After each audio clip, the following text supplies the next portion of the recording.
Salut les snipers, c'est Alex, on se retrouve dans ce nouveau format pour voir ensemble la stratégie qui a permis à un homme qui n'était pas trader de faire 2 millions de dollars sur les stock markets. Il n'avait pas vraiment d'excuses, il était danseur, il n'avait pas non plus d'ordinateur parce que c'était dans les années 60. Donc dans cette vidéo, je vous explique comment il a fait sa stratégie. Beaucoup de personnes se sont cassées la tête sur sa stratégie, mais il manquait une chose essentielle. Une chose essentielle que tous les traders sont passés à côté. Donc dans cette vidéo, on va voir ensemble la stratégie qui a permis à un homme lambda de devenir tout simplement multimillionnaire.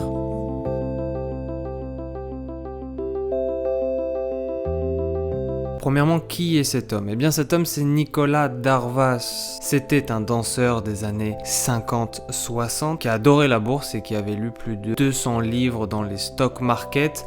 Il s'intéressait à la bourse, il adorait ça, mais il était surtout très doué pour être danseur. Et vu que la bourse ça payait pas pour lui pour l'instant, il a décidé de traverser le monde et de devenir danseur. Et c'est sur ses jours de repos, sur ses jours de relâche qu'il lisait la presse new-yorkaise américaine afin de passer ses trades. Donc il avait le temps que la presse arrive, vienne et fasse des allers-retours. Il avait plusieurs semaines de retard sur les marchés financiers, ce qui ne lui a pas empêché dans son livre phare Comment j'ai fait 2 millions de dollars sur les marchés financiers de transformer un petit capital 10 000 dollars en plus de 2 millions en l'espace de 3 trimestres, d'accord?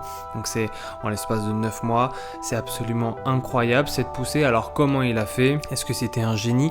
Beaucoup de traders par la suite ont appliqué sa stratégie, mais ça n'a tout simplement pas fonctionné. Pourquoi? Est-ce qu'il leur manquait quelque chose? J'ai tout décrypté pour vous et c'est ce qu'on va voir dans cette vidéo. Donc premièrement, qu'est-ce qu'il utilisait comme stratégie et qu'est-ce qu'il tradait? Eh bien, à l'époque, il tradait les L'Oréal. C'était des actions de marque de cigarettes et on va voir avec le schéma des années 50 comment il faisait. Alors, tout simplement, s'il devait trader aujourd'hui avec nos outils à nous, eh bien, il se mettrait sur un graphique de weekly minimum, d'accord? De weekly et de monthly, c'est-à-dire que chaque bougie japonaise pour nous, eh bien, vaut des semaines, voire des mois.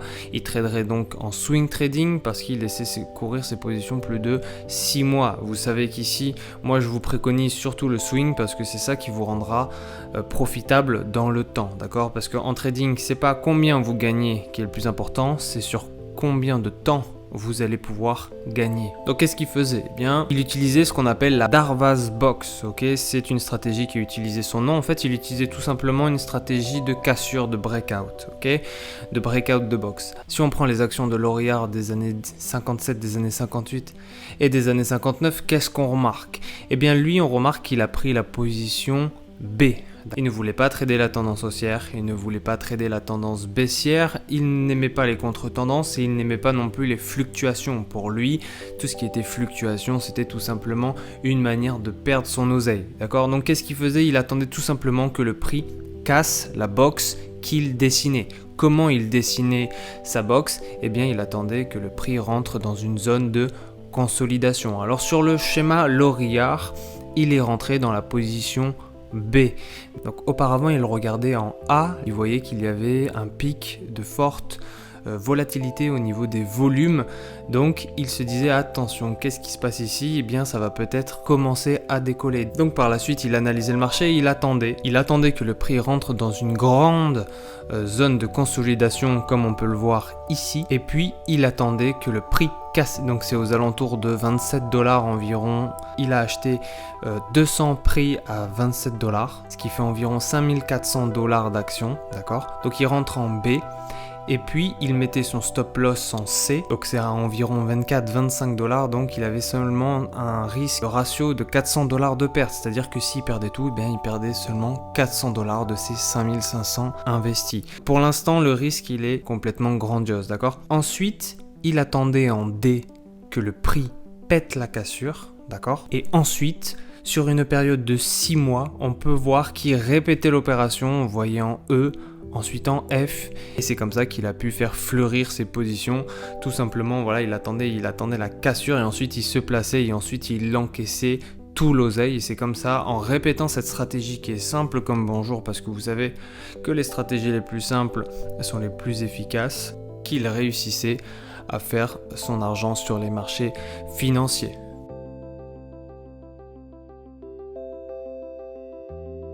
Vous allez me dire, ok Alex, c'est sympa, mais comment faire aujourd'hui? Eh bien, on va se mettre en situation avec un graphique d'aujourd'hui, d'accord? Imaginez, nous sommes sur le Forex, donc bien évidemment, ça marche avec toutes les paires, toutes les actions, parce que c'est du simple analyse technique, c'est du breakout stratégie. La box de Darvas reposait sur une stratégie simple, mais il y avait aussi quelque chose, un bonus que les investisseurs n'avaient pas compris quand ils ont utilisé ensuite, à la sortie de son livre, sa stratégie, que je vais vous révéler plus tard. On se met sur un graphique de GBP/JPY, ok, de la pound, du livre sterling sur le yen japonais, et quand on se met sur un graphique de monthly. Ça veut dire quoi? Ça veut dire que chaque bougie japonaise ici vaut un mois. Ça veut dire qu'on a le recul nécessaire pour voir la box venir. On a tout simplement à tracer une box au niveau des plus hauts et des plus bas précédents. Au niveau des plus hauts précédents et des plus bas précédents, eh bien ça va me créer une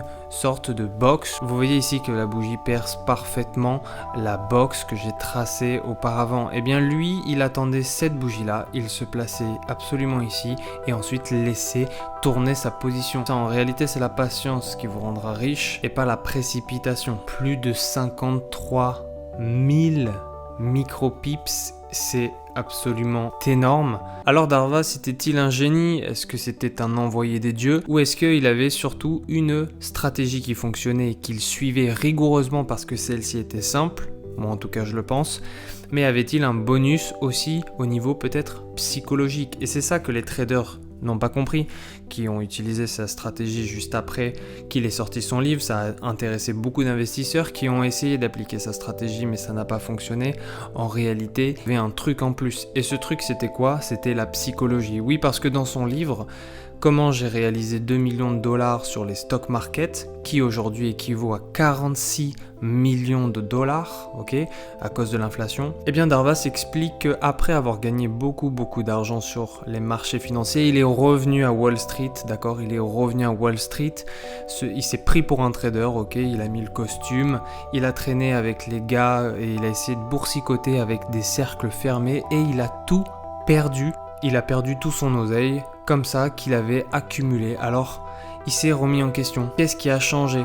Comment sa manière de trader a-t-elle évolué? Alors, il est reparti refaire de l'oseille à travers le monde, danser et continuer à trader loin des bruits de marché. Et il a commencé à se refaire, tout simplement parce que c'était ça, en fait, qui avait causé sa perte. C'était les bruits de marché. Donc voilà les snipers, c'était une vidéo qui changeait du format actuel. Il utilise une stratégie de box qui est ultra simple. Vous pouvez utiliser cette stratégie sur toutes les unités de temps qu'il vous plaît. Cela nous apprend une chose, que finalement aujourd'hui on a tous les outils qui nous permettent de trader comme on le souhaite, mais on n'a pas la patience d'avant, cette mentalité qui perdure et finalement qui rend riche, d'accord? Vous ne serez jamais riche en une nuit, par contre vous pouvez devenir riche sur des mois, sur des années, comme nous le prouve Nicolas Darvas. Si la vidéo vous a plu, n'oubliez pas de vous abonner parce que moi je vous ramène des stratégies tous les jours quasiment, que ce soit des stratégies que je trouve que j'atteste, que j'applique, hein. Vous savez que sur la chaîne ici il n'y a pas de blabla, c'est que du réel. Dites-moi dans les commentaires si ce nouveau format vous a plu. Si vous souhaitez devenir un sniper, un trader aguerri qui fait de l'oseille sur les marchés financiers, cliquez sur le lien dans la description qui va vous renvoyer vers une formation de 1 heure offerte avec moi. Et pour tous les autres qui veulent rejoindre notre armée de snipers, on se retrouve dans le lobby. Ciao.